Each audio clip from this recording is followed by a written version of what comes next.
Oi, pessoal, tudo bem? Começa agora uma edição especial do Futuro Talks. Hoje a gente vai falar do universo da saúde no contexto hospitalar e do modelo assistencial. Para o hospital funcionar, várias engrenagens precisam estar trabalhando. Esse trabalho, que nem sempre é visível, impacta em tudo: na qualidade, na satisfação e na segurança do paciente. A gente vai explorar tudo isso no programa de hoje. Antes de eu apresentar a minha convidada para vocês, eu não posso esquecer de falar para vocês assinarem o canal e ativarem todas as notificações. Essa edição especial do Futuro Talks tem apoio do Hospital Alemão Oswaldo Cruz. Bom, agora sim eu vou falar da nossa convidada. Ela é graduada em enfermagem pela Escola de Enfermagem da USP, mestre em saúde do adulto hospitalizado, tem pós-graduação em qualidade, MBA em economia e gestão em saúde e é doutora em ciências. Ela foi autora de 3 livros, entre eles O que Aprendi Cuidando de Você. Hoje ela atua como diretora executiva assistencial no Hospital Alemão Oswaldo Cruz. Então eu queria dar muito boas-vindas para Fátima Silvana Furtado Gerolim. Fátima, seja muito bem-vinda. Muito obrigada, é uma honra, um prazer enorme para mim poder estar aqui conversando com você, Natália, e falar de um tema tão importante para a gente poder conversar um pouquinho.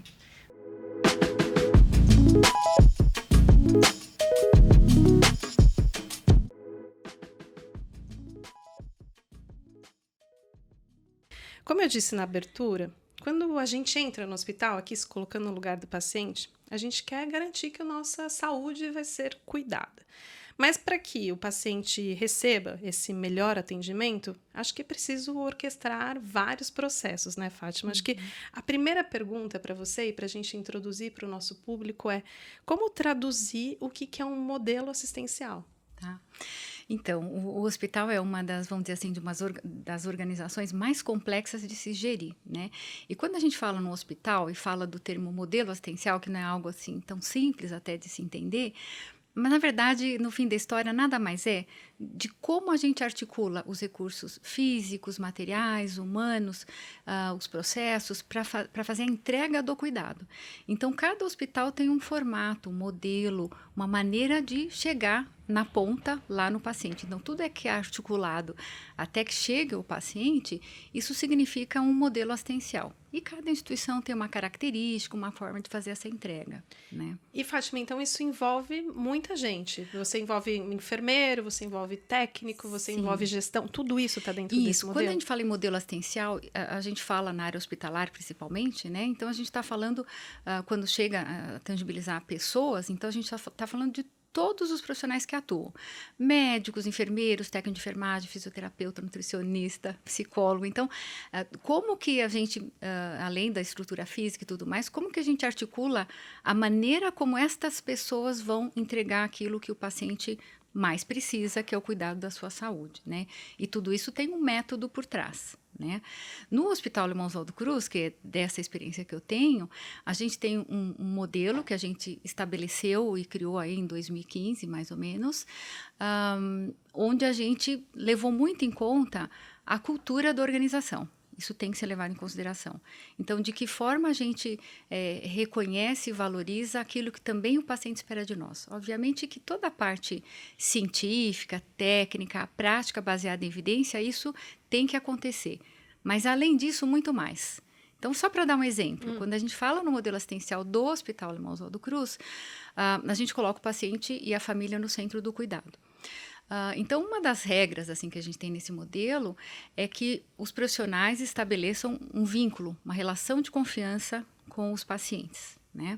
E para que isso aconteça, a gente tem que fazer várias organizações que antecedem, né, a entrega do cuidado, para isso estar no dia a dia. Então, os mesmos profissionais cuidando dos mesmos pacientes enquanto ele estiver ali sendo cuidado numa UTI, numa unidade de internação, isso vai fortalecendo a relação e vai, com certeza, fazer com que ele tenha um melhor resultado, né? Até para ter a alta, depois o cuidado em casa, né? Isso é um dos exemplos, assim. É interessante, é legal trazer esse exemplo e acho que isso acaba tangibilizando melhor para quem está assistindo a Sim, gente, né? Porque sim. uma coisa é a gente entender que é importante que exista esse vínculo, que o paciente se sinta ouvido. Sim. Mas para que esse vínculo aconteça, pelo que você está me trazendo aqui, Uhum. tudo precisa estar orquestrado de alguma Exato. forma até do ponto de vista de processo, né, Sim, Fátima? Porque não exatamente. adianta você falar que o profissional tem que ter esse vínculo se o turno dele não está organizado para estar com aquele paciente. É tipo Exatamente. isso. É, então parece simples, mas na verdade não é tão simples assim. Mas fazer com que, por exemplo, um enfermeiro que cuida de um paciente, o paciente está internado por 4 dias, neste modelo, desde o momento da internação até a alta, no período da manhã, vamos dizer assim, é o mesmo enfermeiro que vai fazer todo o processo. Então a chance desse vínculo ser mais fortalecido, de fluir melhor essa relação, de ter uma maior chance de educação para o autocuidado, uma aderência do cuidado. A gente tem, inclusive, trabalhos que demonstram isso, né? Então, a chance é muito maior. Assim funciona com o fisioterapeuta, com a nutricionista, com o farmacêutico. Na relação médica, é mais fácil de a gente entender isso, que normalmente tem um médico responsável. Os demais profissionais são muitos, né? Mas a gente trabalha de uma forma que cria um vínculo. Em ambulatório, por exemplo, ambulatório de oncologia, o paciente vai e volta muitas vezes, né? Então a gente organiza para que seja o mesmo, no caso, vamos falar do enfermeiro, é o mesmo enfermeiro que vai atender ele hoje, se ele voltar semana que vem, ele vai atender ele na semana que vem e assim por diante. Isso traz uma... É só a gente se colocar, inclusive, até no lugar dessa pessoa, né? Se a gente consegue estabelecer uma boa relação, quando eu volto, eu já tenho tranquilidade de saber o que eu vou enfrentar com aquela pessoa, ela já me conhece, conhece a minha história, e ali, inclusive, até extrapolando um pouco, essa relação, esse vínculo, também fortalece e valoriza o profissional. Ele fica mais satisfeito, ele vai vendo a evolução do paciente, né? Então, essa relação também traz grandes resultados, que, aliás, é um dos focos do livro, né? Dos livros que você comentou aqui, né? Muito, muito interessante esse ponto, Fátima. Eu estou te ouvindo falar e pensando um pouco, tanto na minha cobertura jornalística, né, que eu Uhum. já tive muita oportunidade de entender um pouco o funcionamento dos hospitais, mas principalmente conversar com os pacientes e também na Uhum. minha vida pessoal, né? Acho que todo mundo ou já foi Isso, paciente ou isso, conhece alguém que foi é, paciente e a gente sempre fica muito grato ou tem realmente essa conexão com a equipe que cuida sim, da gente quando a gente está naquele momento, que é o momento que a gente está mais sensível, mais vulnerável, né? isso, Então é interessante exatamente. saber que existe uma lógica por trás disso tudo, né? Exatamente. Inclusive, quando a gente fala muito dessa questão da relação paciente, profissional da saúde, é bem da verdade, e eu acredito muito nisso, e é a verdade, é a vida, né? Uhum. Todos nós que somos seres humanos, nós somos mortais, estamos sujeitos a ficar doentes, ou a nossa família, e a gente, se não passou, vai passar por uma situação como essa. Então, estamos falando de todos nós. Né? Sim. Não é assim, eu estou aqui, o outro está ali, ele é o paciente, eu sou profissional de saúde, e é isso que a gente tenta, inclusive, ensinar para os profissionais, para os alunos, né? Para que a gente consiga cada vez mais compreender o que ele espera daquele cuidado dele, cada um tem uma expectativa, e a gente atender ele, cuidar dele da maneira como ele quer ser cuidado, e não como a gente tendo só exclusivamente nos protocolos, lógico, tem todas as regras, né, de cuidado técnico e científico, mas a relação e a forma como ele quer ser cuidado, a gente tem que desenvolver essa competência para perceber nele e você dar sequência. Tem pessoas que não querem conversar muito, que não gostam de toques, e uma série de coisas, né? Tem pessoas que gostam de conversar, falar da sua vida e assim por diante. Então, a gente tem que desenvolver essa habilidade. A gente não está pronto quando se forma, por exemplo, em aspectos como esse, né? Que tem grande valor, né? Grande valor. Eu acho que a gente vai ter ainda a oportunidade de discutir um pouco a formação, que é um tema fascinante É. também, e eu sei que é uma das áreas que você atua muito Uhum. ativamente. Mas acho que antes da gente entrar especificamente nesse tópico, eu queria voltar um pouco para essa questão da experiência do paciente. Nos últimos anos, dentro do segmento de saúde, a gente tem visto essa tendência de um olhar mais voltado para essa experiência do Sim. paciente, tentando entender quais são os pontos, como você trouxe aqui, que fazem diferença nessa jornada, para que ele se Sim. sinta mais satisfeito. Como que você vê esse movimento da área da saúde? Sim, pois é, nos últimos anos, assim, vamos dizer, né, essa questão da experiência do paciente, ela é muito mais recente quando a gente pensa em outras coisas do cliente, de experiência do cliente e tal. Quando Uhum, fala na área hospitalar, vamos dizer assim, é um pouco mais recente, né? Inclusive, a gente tem aí uma Sociedade Brasileira de Experiência do Paciente, que é algo mais novo, até, uhum, relativamente novo. Então, a gente vem, entendo assim, o mundo, né? E algumas regiões, alguns países mais do que outros, mas a gente vem se envolvendo mais e se preocupando mais em fazer com que essa passagem que a pessoa tem dentro do hospital seja mais fácil possível de se tolerar, vamos dizer assim. Nem toda passagem por um hospital, nem sempre a pessoa vai ter uma doença, vai tratar e vai sair. Tem momentos, inclusive, que é de finitude de vida, né? Mas, no entanto, esse período não precisa ser o pior possível para ele e para a família dele.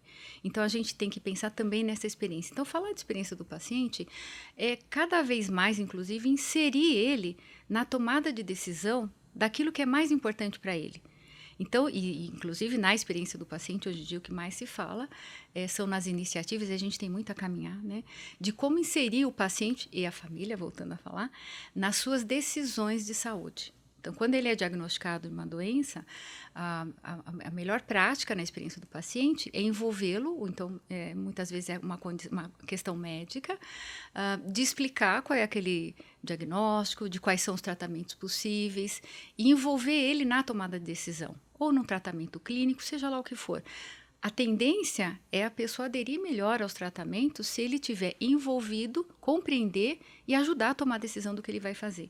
Ele tem, inclusive, o direito de não querer fazer uma cirurgia, não querer fazer um tratamento. É uma decisão individual, né?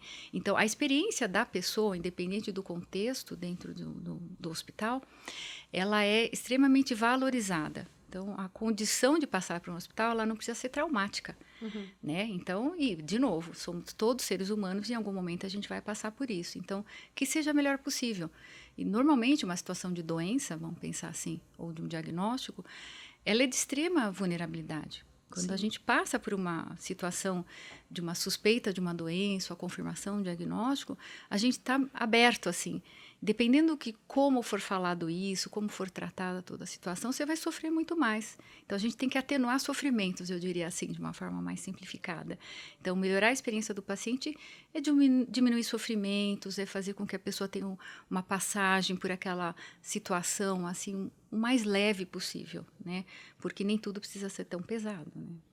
E agora, pensando nisso que você trouxe, Fátima, da experiência do paciente e da família, fazendo cada vez mais parte da tomada de decisões e, na verdade, parte do seu processo, do seu tratamento de saúde, exige que ele seja muito bem educado, né? Isso, é verdade. E a gente vê nos últimos tempos, obviamente, as pessoas têm mais acesso à informação. Então, elas vão ler muita coisa, né, na internet a respeito do seu diagnóstico, a respeito de tratamentos propostos e tal, e ela tem informação. Então, até hoje em dia, né, nos últimos tempos, se fala muito do direito do paciente. Então, um dos principais direitos é que ele tem o direito de saber o que ele tem, de tomar decisões. Então, cada vez mais, ele vem mais informado e a gente tem o nosso dever de dar mais informações para ele, conteúdos, para que ele tome a melhor decisão e faça o segmento que ele decidir, inclusive, que é o mais adequado. Mas ele tem que ter a orientação e o encaminhamento correto, né? Isso sempre está em primeiro lugar, sem sombra de dúvida. Perfeito. Agora, como garantir que a voz do paciente seja realmente ouvida na prática? E aí eu queria exemplos práticos do dia a dia no Hospital Alemão Oswaldo Cruz. Pois é, isso é bem importante, porque uma coisa é a gente fazer um discurso, né? E o dia a dia não ser assim. Então, uma maneira que a gente tem de ouvir o paciente é primeiro ter um modelo, inclusive, que estimule, eduque, ensine os profissionais a saber escutar, no sentido de ouvi-lo e ter ações a partir daquilo. Outras questões são mais estratégicas. Por exemplo, nós temos um conselho consultivo de pacientes e familiares. Essa é uma forma de ouvir os pacientes, né? Então, a gente tem que ir encontrando meios, né? Tem outros canais, né? Que a gente pode até falar sobre isso, mas você tem que ouvir. Mas, na essência do cuidado, você ouvir o paciente não significa simplesmente ele estar falando e você ouvindo. É, de fato, você ter uma escutativa presente, estar inteiro na hora que você está com o paciente e com a família, mas você poder ter atitudes de acordo com aquilo que ele falou, né? Mesmo em relação a sintomas, sempre valorizar numa queixa de dor, numa queixa de desconforto, ou que ele não está de acordo com alguma coisa que está sendo feita para ele, até a alimentação. É você ouvir, entender, valorizar e agir mediante aquilo, né? Então, essas coisas na ponta está definido, por exemplo, no modelo assistencial. né? Entendi. E tem questões estratégicas, né? Então, eu sempre digo isso, e a gente acredita muito nisso, que a decisão de que eu valorizo a experiência do paciente vem do principal executivo da organização. Se existe, se ele acredita nisso e incentiva, investe, não estou falando só em dinheiro, mas investe tempo e discussões nisso, a organização toda percebe e as coisas acontecem nesse sentido. Então, você tem que estimular uma cultura para isso, né? Isso leva tempo, né? Não é algo que você constrói de um minuto para o outro até, né? Agora, pensando no conselho consultivo, eu estou um pouco Sim, curiosa, assim, para saber de como que ele funciona. São pacientes, ex-pacientes, familiares? sim. Como que é esse processo, Uhum. assim? É algo extremamente interessante. Como eu participo desde o primeiro conselho, é algo muito estimulante até, né? Mas é assim, nós temos um conselho consultivo de pacientes familiares desde mais ou menos 2018, um pouquinho antes daí da pandemia. Na verdade, a gente faz assim, a cada 2 anos, convida pessoas que passaram pela organização, então vai um e-mail, né, naqueles cadastros do hospital, e convida quem quer participar. Sempre 50% é paciente, 50% é familiar que acompanhou o paciente, né, e que passaram pela organização. Nós selecionamos dessas pessoas que se inscrevem, se interessam, mais ou menos umas 20 pessoas, e temos reuniões bimestrais. Uhum. E nessas reuniões a gente leva algum tema. Algumas vezes são eles que escolhem previamente, ou a gente define uma necessidade de uma discussão, de uma mudança que precisa ter no hospital, né? Dá um Então, exemplo de tema, vai. olha, por exemplo, um dos temas que nós discutimos numa época foi o manual de orientação do paciente em tratamento oncológico. Por exemplo, esse é um trabalho simples, mas que a gente levou. E a gente achava aquele manual sensacional. Toda orientação, manutenção de catéter, alimentação e tal. E nós fizemos, aí a gente faz de uma forma organizada, grupos de trabalho naquela reunião, e eles falaram, não, esse manual é fantástico, mas deve ser para profissional de saúde, porque a gente não está nem entendendo. Uhum. Então, assim, tem muita coisa que o profissional de saúde planeja, organiza, acha que está ótimo. Só que quem vai receber aquela informação não é quem de fato avaliou, compreendeu. Então a gente começou a entender que precisa passar pelo público que vai fazer uso daquele conteúdo. Isso é um exemplo, né? Por exemplo, eles percebiam uma necessidade de que a gente tivesse voluntários pelo hospital para poder atender, e eles deram até quais seriam as atividades. Nós nos organizamos e formamos um grupo de voluntários. Hoje a gente tem quase 80 voluntários na organização e foi uma ideia deles, que a gente buscava assim, o que poderia melhorar a experiência fora do quarto, por exemplo. Uhum. Aí eles davam ideias, isso é uma das situações. Na pandemia, a gente fazia reuniões com eles online e alguns usaram o pronto-socorro. Aí a gente falava sobre o fluxo de atendimento. Deram várias ideias, a gente modificou os fluxos de abertura de ficha, de cruzar pacientes. Então, a gente leva temas, experiência digital, né? Agendamento, questões online que eles têm que fazer em relação ao hospital. Deram muitas dicas. E realmente eles enxergam coisas que a gente não enxerga. Quem está dentro da organização pensa de um jeito e quem faz uso dela pensa de outro, né? Interessante isso, porque mesmo que você tenha as ferramentas, e acho que a gente vai falar sobre as ferramentas para avaliar a satisfação, nem sempre elas trazem esses insights que geram mudança, né? Exatamente, porque também como é feito um trabalho de forma sistematizada e organizada, tem um método, né? Então a gente vai discutir, já discutimos, por exemplo, o que é qualidade para ele. E a gente imagina uma coisa, ele enxerga outra. A gente faz as dinâmicas, leva para o grupo e aí modifica os nossos processos, né? Então é dessa forma que acontece. E só para ter uma ideia, né, no interesse das pessoas, da última vez que a gente fez o processo aí de seleção, tinham 750 inscritos. É um grupo grande de pessoas. 750 para ocupar Pessoas, Que interessante. E Aí, quantas gente, são no conselho? 20, 25 no Então é máximo. um processo seletivo. É um processo seletivo e é difícil até de escolher. Inclusive, uma das perguntas, é tudo online, né, para fazer o processo, a gente fala o que o motiva a fazer isso, né? E tem respostas lindas, assim, né?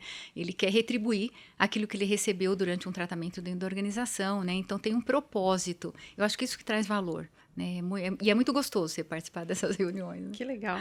Agora, falando especificamente sobre métricas, né? Você trouxe o Sim. conselho consultivo como sendo uma ferramenta também de ouvir o paciente, mas eu sei que existem métricas dentro das Sim. instituições. Eu queria entender quais são essas métricas e como que elas medem a questão da satisfação dos pacientes e dos familiares.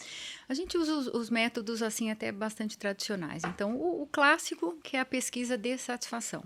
E nessa pesquisa de satisfação tem aquilo que é muito conhecido, que é o NPS, o Net Promoter Score, usado para muitas experiências de cliente em outros ramos, né, de atividade, e no hospital não é diferente. A gente valoriza bastante esse indicador, porque, né, ele vai dizer se ele indica ou não aquela organização para um familiar ou um amigo. E é algo importante, né? Então, dependendo da experiência que a pessoa teve, ela indica ou não, a gente vive isso, né? Então, você vai indicar um hospital se você realmente gostou dele, né? Então, o NPS é um dos meios, né? É essa a única pergunta. A pesquisa toda, que é riquíssimo, você avalia especificamente a área que ele foi atendido, pronto-socorro, ambulatório, da internação, e a partir da pesquisa ele tem os campos que ele coloca oportunidade de melhoria, a gente usa isso fortemente dentro da organização. Tem as reuniões de trabalho, planos de ação. Além disso, tem ouvidoria, tem saque, a gente faz busca ativa, então vai especificamente, né, numa amostragem de pacientes conversar, independente se ele tem uma manifestação ou não, vai buscar algum insumo para ver como ele avalia a experiência que está acontecendo ainda dentro da organização. Esse é um outro meio. Tem as redes sociais, tem o Reclame Aqui. O mais importante é o que a gente faz com isso. Sim. Né? Então, é bastante desafiador. Nos casos mais críticos, obviamente, né? A gente entra em contato com o paciente, às vezes é o próprio gestor da área, né? Para poder entender um pouco melhor. Eu mesma já fiz alguns trabalhos com pacientes de pronto-socorro para entender determinada manifestação crítica que ele fez, para entender o detalhe. Porque é através daquilo que a gente vai compreender um processo e saber onde ele tem que ser melhorado. E além de, mesmo tendo as ferramentas todas mais clássicas, eu diria que o que mais importa é a abertura de quem está na área, principalmente o principal líder lá ali da frente, de ir lá, enfrentar, ouvir, dar feedback, dar o retorno, assumir questões, às vezes de uma insatisfação, porque muitas vezes existe uma necessidade ali por trás, a gente valorizar aquilo e mudar o processo. E numa situação como essa, muitas vezes você reverte a experiência, você resgata esse paciente. Se ele fez uma manifestação durante um atendimento, você ainda tem chance de resgatar. Porque ele se sente ouvido, né? Ele sente ouvido, você às vezes até foi uma falha mesmo, você tem que se desculpar e fazer com que o resto da experiência dele seja o melhor possível, né? Então, essa abertura e o pessoal ali de conversa também é muito válido. Eu, inclusive, pessoalmente, escuto alguns familiares e pacientes, né? Eu, às vezes, vou até no quarto de paciente sem ele me chamar para entender isso. Então, a gente tem que estar presente, né? Sim. A presença é importante, né? Eu estou aqui pensando, assim, muitas vezes as pessoas elas não querem preencher os questionários porque elas acham que não tem efeito algum. E o que você está mostrando é exatamente o contrário, né? Sim. Ele tem um efeito ali, não é? Você não está preenchendo só pro forma para ter um número. Ele gera feedback e insights para mudança. Ele é muito importante. Né? Seria bom que as pessoas valorizassem esses questionários, parece que às vezes é uma coisa chata, né? E a gente procurou fazer sempre um questionário mais enxuto possível. O do pronto-socorro, por exemplo, tem 5 questões. Então, tem os específicos que são maiores, mas das áreas de pouco contato, assim, ele é menor. Porque é através dele que a gente vai ter insumo. Nem sempre os profissionais estão enxergando como o usuário, né, do serviço. Né? Perfeito. Agora, pensando em cultura, você trouxe isso aí, né? Que é importante que para que tudo que você trouxe aqui seja orquestrado de forma organizada, isso tem que estar dentro das prioridades da instituição. Qual que é a importância, então, acho que do engajamento? Porque também não adianta só a alta liderança acreditar nisso como um valor, mas isso tem que passar por todos os profissionais que atendem esse paciente. Imagino que isso também seja um desafio. Extremamente. Bom, eu tenho uma experiência muito longa no Hospital Alemão Oswaldo Cruz. É a minha única experiência profissional. Sou enfermeira e tal. E algo que eu percebo que nos ajuda muito a manter aquilo que tem muito valor na cultura da organização, e as questões relacionais são muito fortes e importantes nessa organização, é aquilo que é transmitido para aqueles que estão entrando. Então, o comportamento das pessoas que estão trabalhando na organização, no momento que a gente vai absorvendo outros profissionais, ele tem esses outros que já estavam lá como exemplo. Então, a gente tem que assim, contribuir muito para desenvolver isso e fortalecer nos profissionais que trabalham na organização, e sempre que entra um novo, ele tem que conseguir perceber isso no outro para ele replicar esse comportamento. Vai pelo exemplo. Vai pelo exemplo. Inclusive, se a pessoa não se acultura de tudo isso, e eu não estou falando só profissionais diretamente do cuidado. Pessoa que trabalha na tesouraria, no estacionamento, na copeira, se eles não tiverem isso e forem percebendo que isso é um valor, ele acaba não permanecendo, inclusive, porque isso é muito forte. Então, eu entendo que além dos treinamentos, de várias coisas são protocolares, o exemplo é extremamente importante. E foi assim que eu aprendi também, desde que eu entrei na organização. Isso é algo cultivado e demorado. Uma característica que a gente tem, que eu acho que ajudou sempre na nossa cultura, nós temos há mais de 40 anos um programa de estágio extracurricular, no caso dos enfermeiros, né? Grande, forte. Isso faz com que fortaleça a cultura. Ele fica ali no 4º ano como estagiário. Quando ele se forma, ele já se aculturou e ele é absorvido, a grande maioria e já traz aquilo. Inclusive muito jovem, e ele vai aprendendo desde então como é a maneira correta de se relacionar com as pessoas, de conversar, se comunicar. Isso ajuda demais. E pensando em todo esse período, né, da sua experiência da instituição, você acompanhou essas mudanças. Hoje você sente que os profissionais, eles entendem mais o valor disso? Acho que é o inverso. Os pacientes ou não? Não, eu digo assim, os profissionais que estão se formando hoje, estou falando mais da equipe multi, né, profissional, e as gerações, né, mais jovens, tem sido mais difícil, apesar dos exemplos, a gente inserir isso. As pessoas querem coisas mais rápidas, é difícil você acalmar as pessoas para que elas entendam a importância da relação humana. Eu diria que no passado isso era mais fácil, né? Eu percebi isso muito mais, né? Que interessante. Hoje em dia é muito mais difícil. E os jovens têm... É diferente, né? Quem tem 23 anos, quem tem 50, tem uma outra relação. E, obviamente, quem tem uma vivência pessoal mais longa, às vezes tem outras experiências pessoais que também vão te transformar a ponto de você compreender momentos de vulnerabilidade do outro na relação do cuidar. O jovem nem sempre tem isso.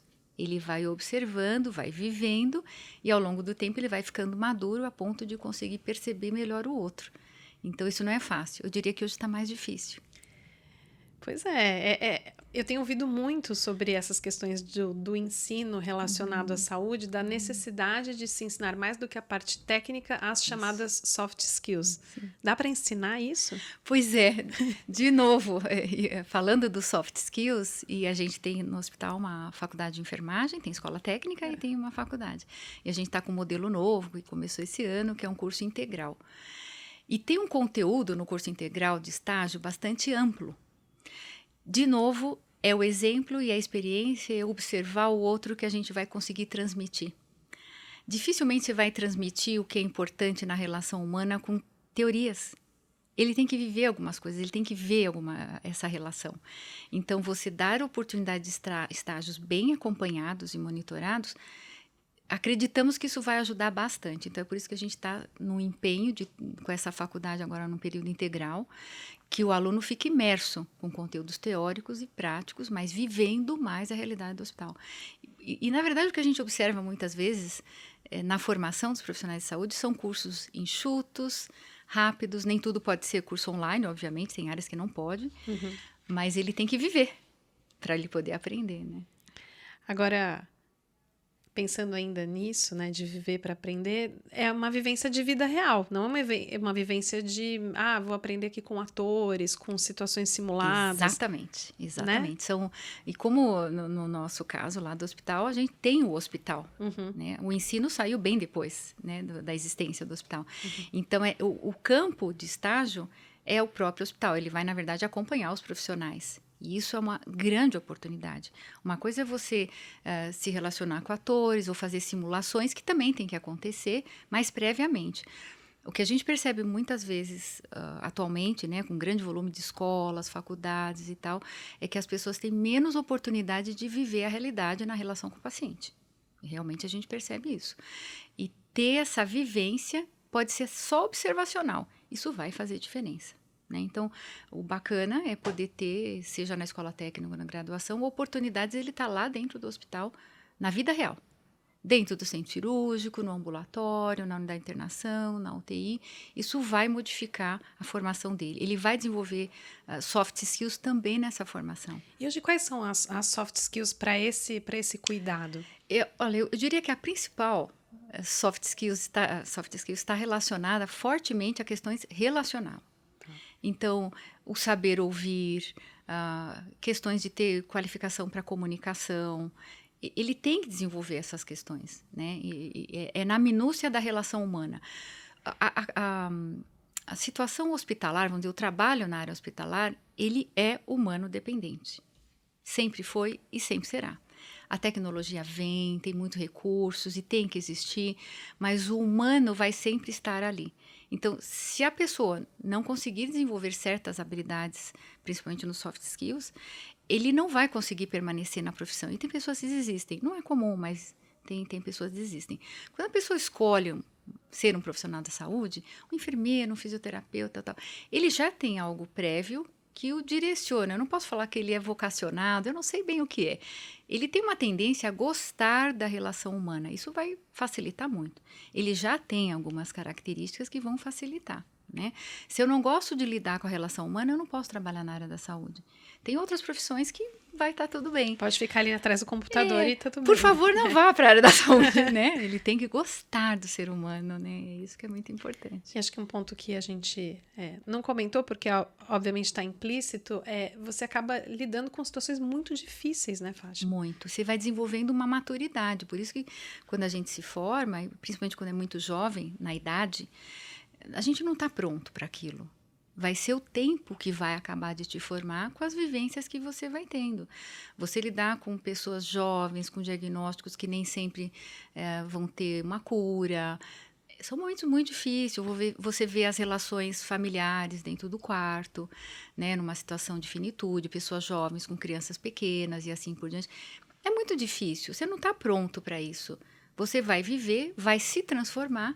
E isso vai te ajudar a ajudar o outro nessa fase da vida, né? Nesses momentos difíceis, né?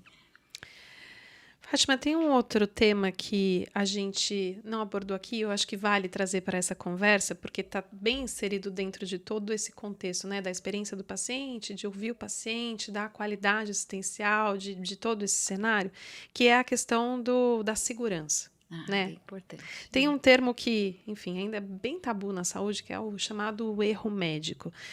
Ninguém entra no hospital pensando que pode acontecer um erro, né? Você entra lá querendo ser bem cuidado e não quer que tenha nenhum erro com você ou com ninguém da sua família.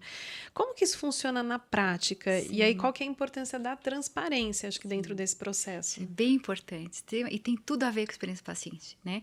De fato, você não vai para um hospital imaginando que possa acontecer alguma coisa errada com você, né?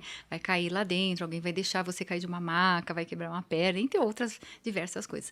Até o termo realmente a gente ouve muito como erro médico e, na verdade, é um erro no processo da assistência, né? Ele não é de uma categoria profissional, inclusive. Muitas vezes é um processo que não favoreceu a segurança do paciente. Um tema extremamente importante. Um hospital é uma área de risco, sim, inclusive muito relacionada à aviação.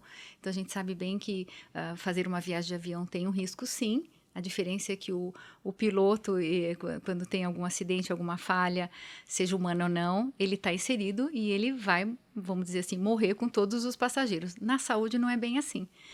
Tudo que a gente tem que fazer é em prol de que o mínimo possível de evento adverso ou de um erro atinja o paciente. E o hospital é uma área que isso é possível acontecer, porque ainda é muito humano dependente, tem várias fases, várias situações que podem levar a um erro. O que é mais importante, o que é muito importante é, de fato, como você falou, a transparência. Então, o que é extremamente valorizado, e é só a gente pensar, se fôssemos nós naquela situação, é a transparência, a honestidade que vai ter de se falar para o paciente algo que aconteceu. Seja um erro numa medicação, seja um erro numa cirurgia, seja lá o que for.